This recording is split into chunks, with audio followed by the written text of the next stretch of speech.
Paz do meigo Nazareno esteja em nossos corações e lá faça morada para sempre. O tema de hoje, Senhor, o que queres que eu faça? Essa frase foi proferida por dois paladinos do Evangelho, Paulo de Tarso e Francisco de Assis. Senhor, o que queres que eu faça? Qual a diferença desses dois corações para nós hoje, os cristãos da nova era? Qual a grande diferença?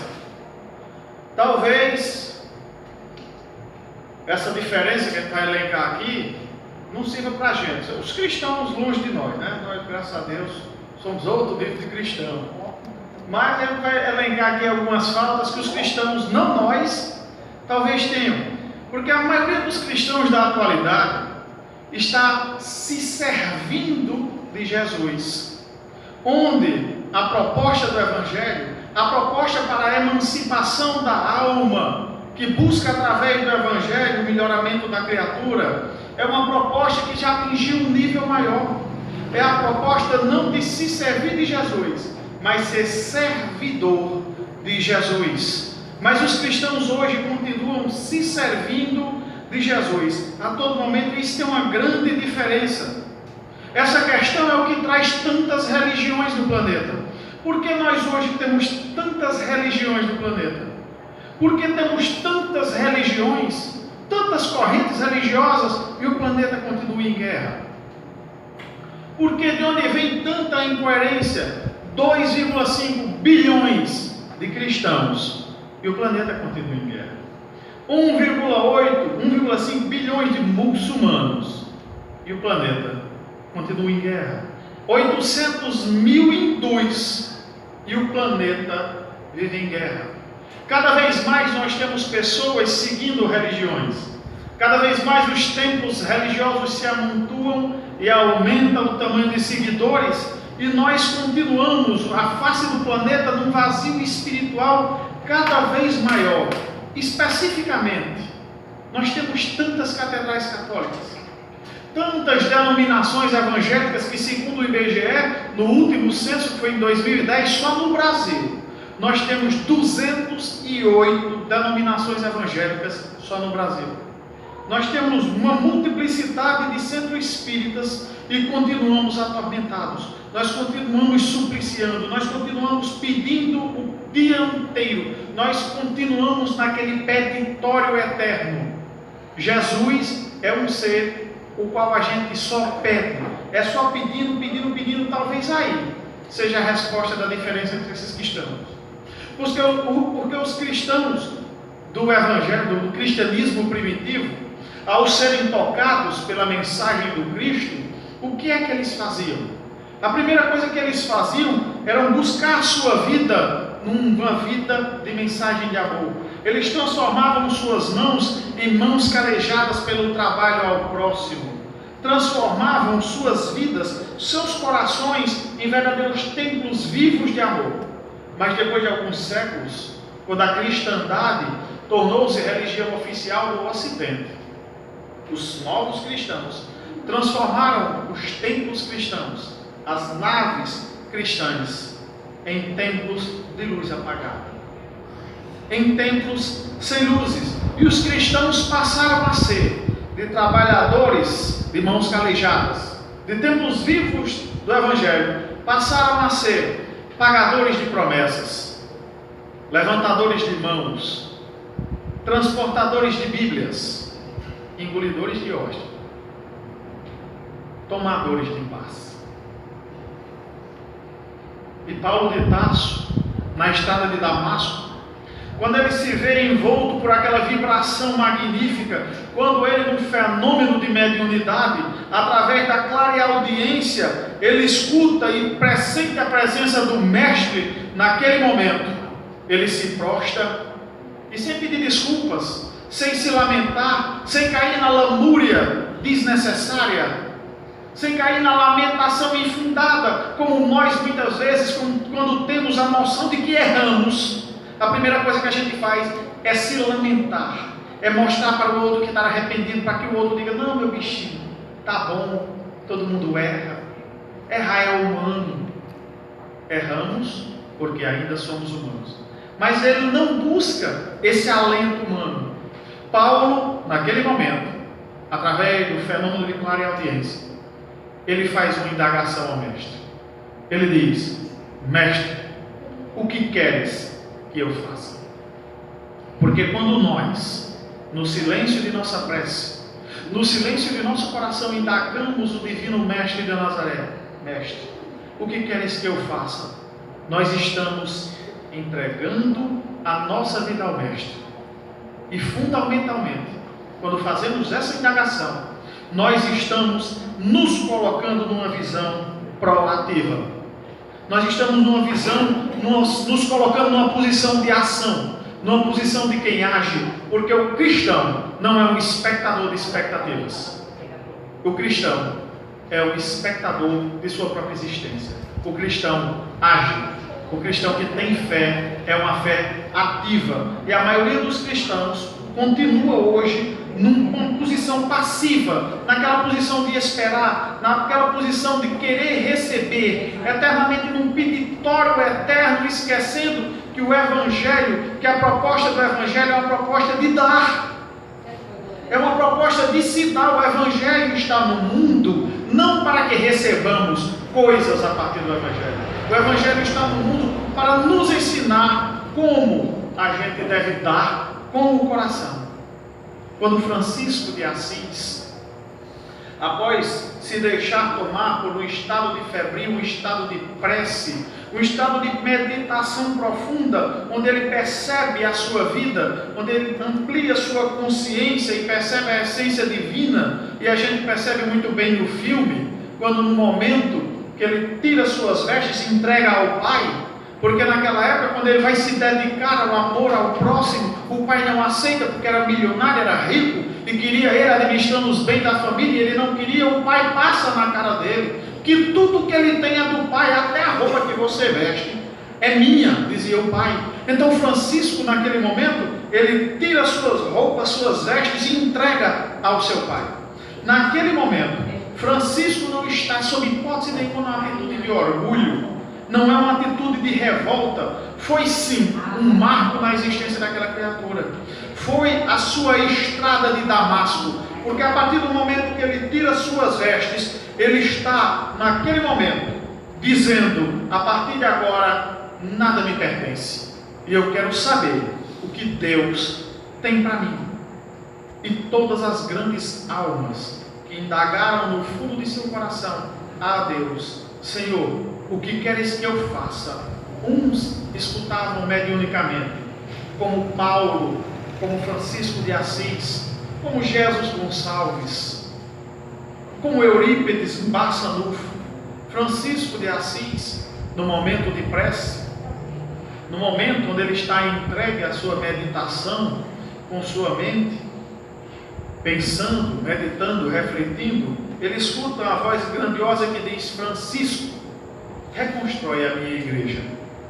E ele recorda que ao redor da cidade de Assis existia uma capelinha que tinha caído, e ele reúne seus amigos, trabalhadores, e pega no pesado, pega no cimento, e levanta, coloca tijolo sobre tijolo, e termina a reconstrução daquela igreja, as mãos cheias de ferida, porque ele tinha uma mão muito fina e tinha pegado no batente, mas com aquela sensação de que tinha feito o que foi pedido por Jesus. Até então ele acreditava que aquela voz era de Jesus, e ele, quando está à noite, depois que faz sua asepsia, se ajoelha para fazer sua prece, e dentro de sua prece ele diz: Senhor, o que me pediste eu fiz, agora, Senhor, o que queres que eu faça? E novamente ele escuta a mesma voz, com o mesmo tom, na mesma tonalidade: Francisco, reconstrói a minha igreja. E ele se lembra que tinha outra capelinha numa cidade vizinha, e se desloca para lá a pé, e lá reúne amigos, lá reúne trabalhadores e reconstrói essa capela. Lá que a trabalhada foi grande, porque Francisco ficou ao relento, e eles trabalhavam e faziam seu comer numa fogueira lá, e quando terminou, ele, cheio de cansaço, cheio de alegria, novamente faz sua asepsia e vai fazer uma prece ao mestre, agradecendo com as mãos carejadas. E ele diz: Senhor, a ti eu entrego minha vida, o que desejares que eu faça, eu farei. E novamente, ele escuta a voz que diz: Francisco, reconstrói a minha igreja. É aí que ele percebe que esse pedido não era para reconstruir templos físicos, que era sim uma reconstrução, mas uma reconstrução da mensagem do Cristo. Porque os cristãos naquela época, eles estavam embebecidos, eles estavam envaidecidos com o poder que tinham adquirido, deslumbrados pelo ouro. Então os cristãos naquela época estavam apenas sendo genuflexos e acendendo velas. Acendendo velas em pleno dia, quando a verdadeira mensagem do Evangelho é a mensagem que vai revolucionar o planeta através das almas. É a mensagem que nos conclama a gente sair, a gente buscar, a gente reconstruir, a gente acender a luz do próximo, a gente acender a estrela dos que estão caídos, dos desvalidos da vida. Então ele converte-se e faz da sua vida um dos mais belos poemas de amor ao próximo. Porque Francisco, nas ruas de Assis, pedia esmolas para entregar àqueles mais pobres. Francisco, ao encontrar um leproso, que era a situação mais execrada por que um ser humano podia passar à época, Francisco beijava os leprosos, porque ele acreditava que ao beijar um leproso, ele estava dando sua alma àquela criatura, porque beijar uma criatura é fazer com que nossa alma vá ao encontro do próximo. Existem pessoas que beijam lábios, que beijam testa, que beijam mãos, mas apenas beijam o físico. As grandes almas beijam as almas. Uma grande alma, só a nos olhar fraternalmente, ele já nos dá um beijo dentro da nossa alma. Um grande espírito, como Irmã Dulce, como Chico Xavier, como Madre Teresa de Calcutá, são almas que são exemplos para nós da atualidade, que fizeram no íntimo, no silêncio de suas preces, a pergunta: Mestre, o que queres que eu faça? E todas essas pessoas, após fazer essa pergunta e após receber a resposta, converteram suas vidas num verdadeiro poema de serviço e de amor à comunidade, de amor à sociedade. E a doutrina espírita, a todo momento, em toda a obra espírita, está sempre nos conclamando a fazermos essa pergunta. E quantas vezes, a gente conversando na rua, a gente encontra pessoas que dizem: mas o que é que a vida tem para me dar? Eu estou num desespero, eu estou passando por um problema, eu fiz uma prece, eu rezei. São várias denominações, e sempre aquela mesma pergunta quando a gente chega a conversar: o que é que eu estou esperando, o que é que a vida tem para me dar? E a doutrina espírita vem dizer que essa pergunta está errada. A pergunta certa seria: o que eu tenho para dar à vida? O que é que eu posso dar à vida? Porque a posição do egoísta, a posição do acomodado, a posição do preguiçoso é ficar esperando que a vida traga algo que ele ainda não tem. Mas a posição do maduro, a posição daquele que evoluiu, que avançou através do Evangelho, é a posição de quem vai buscar. É a posição de quem levanta. Porque o acomodado, o preguiçoso, ele continua naquele peditório. É um peditório sem tamanho. É como essa semana, conversando com um colega do IBGE, e ele, ao saber que eu era espírita, queria me fazer uma crítica, e começou a dizer que Jesus era para a gente pedir: peça muito. E eu dizia que nas minhas preces eu agradecia bem mais do que eu pedia. E ele: não, a gente tem que pedir porque Jesus é para pedir. Eu digo: vou me calar. Em determinados momentos, a gente se cala e deixa que ele faça muitos pedidos, porque essas pessoas que pedem demais, que têm esse peditório tão grande a Deus, eles têm um peditório também à vida. É aquela pessoa que diz: eu quero ser amado, então fica esperando que alguém o ame. E aí, nessa situação, querendo que alguém o ame, ele vai, procura uma pessoa, procura uma gêmea, procura a banda da sua laranja, casa 10 vezes, se divorcia 20, faz como aquelas cantoras, casa 17 vezes, aí os 2 primeiros anos de casamento é uma beleza, há uma gêmea, as 2 metades da laranja, com 2 anos a laranja vira limão, não casa mais, e aquela tristeza, aquela agonia, porque ele espera ser amado. Ele não faz com a proposta do Evangelho, ele ama primeiro, para depois ser amado. É aquela criatura que procura a religião, que procura a religiosidade como fuga. Procura uma religião para fugir de sua família, porque não suporta a convivência em casa. Procura a religião para fugir do seu trabalho, para fugir de sua vida, para fugir de seu emprego, para fugir de sua família, para fugir dos seus vizinhos. Muitas vezes para fugir de si mesmo, dos dramas conscienciais que ele mesmo não trabalhou ainda. E procura religiões. E quanto mais a gente busca uma religião como fuga, mais nós encontramos angústias e ansiedades. Porque nós estamos procurando uma resposta que só está dentro de nós. Nós estamos procurando na religião uma resposta que está dentro do nosso íntimo. E quando nós não fazemos, pior, quando a gente não procura as nossas respostas na imitação do nosso próximo. E quando a gente... E essa é uma tomada, essa busca de nossas respostas, essa busca do conhece-te a ti mesmo, é uma busca que nós temos que ter agora. Nesse momento a gente não pode esperar para 50, 40, 60, 70 anos, porque quando a maturidade chegar, aí a gente vai ver. Muitas vezes a gente com 60, 50 anos, numa mesma religião, ou passou por 10, 15 denominações de religiões diferentes, e a gente vem e olhando para trás, a gente faz uma indagação, mas o que é que eu fiz da minha vida? A gente para e pergunta, o que eu fiz da minha vida? Inevitavelmente, a maturidade traz isso. E nós devemos fazer essa indagação. Não devemos esperar para 70 anos. A gente deve fazer agora essa indagação. Porque os Espíritos nos dizem que aqueles que melhor chegam à maturidade, que as pessoas que melhor chegam aos 90, 100 anos, são aquelas pessoas que converteram a sua vida em trabalho. Que converteram a sua vida em atitude. Esses encontraram uma grande religião. Esses encontraram a religiosidade. Porque religião é uma mudança de atitude. E o espírito ocioso, o que não trabalha, o que não muda de atitude, ele estaciona.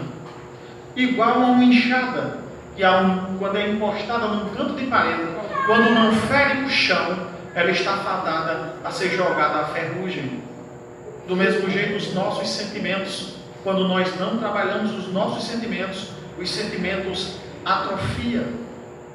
E a pessoa que não trabalha o sentimento, inevitavelmente, se transforma uma pessoa amarga, uma pessoa depressiva, uma pessoa vazia. E nada mais triste do que fazer uma autoanálise e se enxergar uma pessoa vazia. Porque o sentimento do bem, o sentimento de amor, é algo que quanto mais eu dou, mais eu produzo. Quanto mais eu dou o amor, mais rico de amor eu fico. É diferente de dinheiro, que se eu tiver 50, der 20, fica 30. Mas amor, quanto mais eu dou, mais eu produzo. E essa é a grande diferença. Porque quem dá, recebe. Quem semeia, colhe. E a doutrina sempre nos conclama a essa necessidade de fazer o bem, de dar, de semear o amor para que ele volte para a gente. E ela sempre nos conclama para que nós, a exemplo de Paulo, a exemplo de Francisco de Assis, possamos todos os dias, ao acordar de manhã, ao fazer nossa prece matinal, no silêncio de nossa prece, nós perguntarmos ao Divino Mestre: Mestre, o que queres que eu faça? E ao final do dia, ao nos deitar, na nossa prece de agradecimento por um dia, nós possamos perguntar ao Mestre: Mestre, fiz? Foi feito o que me pedistes? É uma maneira de nos conhecermos, de buscarmos dentro de nós as nossas respostas. O que eu quero? O que eu quero da minha existência? Não sei. Quantas pessoas me dizem isso? Não sei. Como é que eu vou procurar? Onde é que eu procuro essas respostas que estão dentro de mim? Onde eu procuro? Primeira coisa, para. Faz uma coisa assim, uma linguagem bem sertaneja. Desanuvia. Desanuvia, porque a nossa cabeça está cheia de estresse. A gente para fazer uma prece, para fazer um momento. Quantos de nós aqui, levantando a mão, eu faço meditação? Eu consigo parar minha cabeça de pensar e fazer uma prece. a partir de uma meditação? Eu não consigo não, sabe? Eu estou perguntando a vocês. Porque quando a gente para, aí o estresse bate, é a gasolina que vai para R$4, é pneu de carro, é menino, é vizinho, é a conta de energia, é o trabalho, é tanta coisa no juízo da gente, que muitas vezes começa uma prece e termina noutra, quando menos espera adormece, vai terminar a prece no outro dia, quando acorda, lê o pio, nem terminei ontem de noite. E a gente não para naquele silêncio de nossa meditação, a gente poder parar e escutar a voz do silêncio naquela meditação. A gente não para ouvir a voz do silêncio, porque quando a gente parar, no momento de meditação, para ouvir a voz do silêncio, a primeira coisa que a voz do silêncio vai dizer para a gente é: você perdeu muito tempo.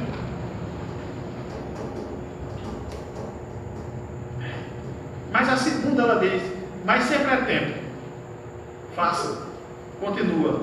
O mundo espera para que eu ame.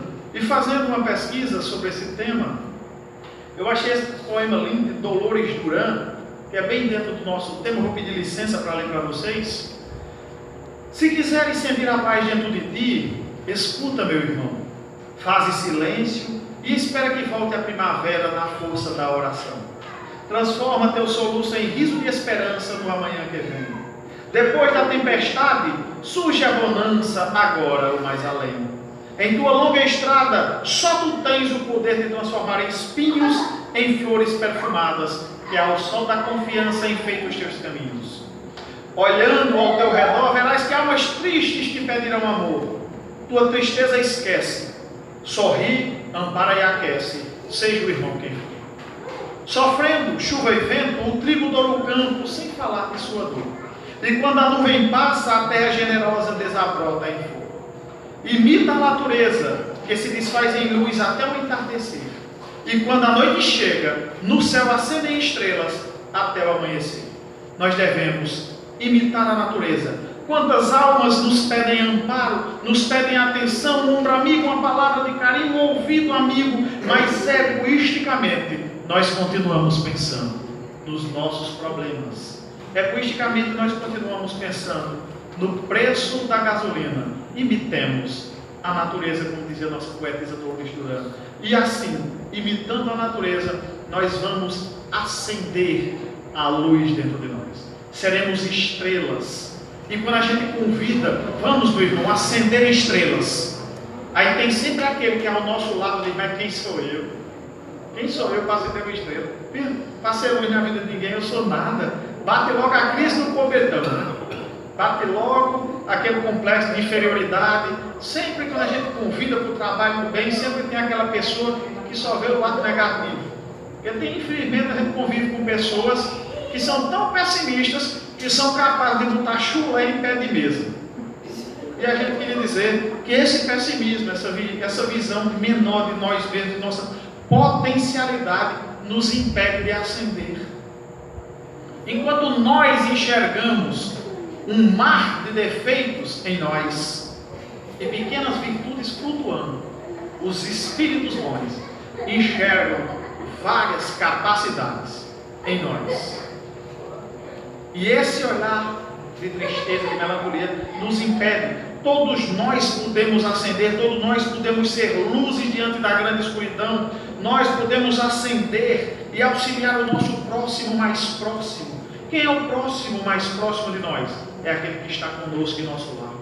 E acendendo nossa estrela, despejando o amor, nós vamos acendendo a estrela do nosso vizinho, a estrela do nosso colega de trabalho, e vamos nos tornando nada mais, nada menos do que missionários do Cristo nesse mundo, indagando interiormente no silêncio de nossas preces: Mestre, o que queres que eu faça? Nós devemos fazer sempre essa pergunta no átrio de nossa consciência, e não tenhamos dúvida, Ele nos responde. Se nós não tivermos a sensibilidade de ouvir, nós não tivermos a sensibilidade de ouvir a mediunidade para ouvir a resposta, como Chico, como Paulo de Tarso, mas não tenhamos dúvida, toda vez que indagarmos: Mestre, o que queres que eu faça? Ele vai nos responder. Mesmo que não possamos, quando a gente fizer a pergunta, não tenha dúvida, meia hora depois vai bater a nossa porta alguém pedindo nossa ajuda. Vai entrar em nosso lar alguém nervoso, pedindo nossa paciência. Vai entrar alguém atormentado, pedindo a nossa paz. É Jesus dizendo no íntimo de nosso coração: eu quero que tu sejas paciente com aquele. Eu quero que tu sejas manso com aquele. Eu quero que tu aspires enxergar a dor crucificada do anônimo. E quando fizermos isso, nós vamos inconscientemente, suavemente, iluminados, reescrever a história de nossas próprias vidas, enxugando as lágrimas de nossos irmãos. E que um dia possamos, no silêncio de nossa meditação, em conexão com a espiritualidade amiga, possamos todos nós indagar a providência e dizer: Mestre, o que queres que eu faça? Que Jesus nos auxilie nessa tarefa hoje e sempre.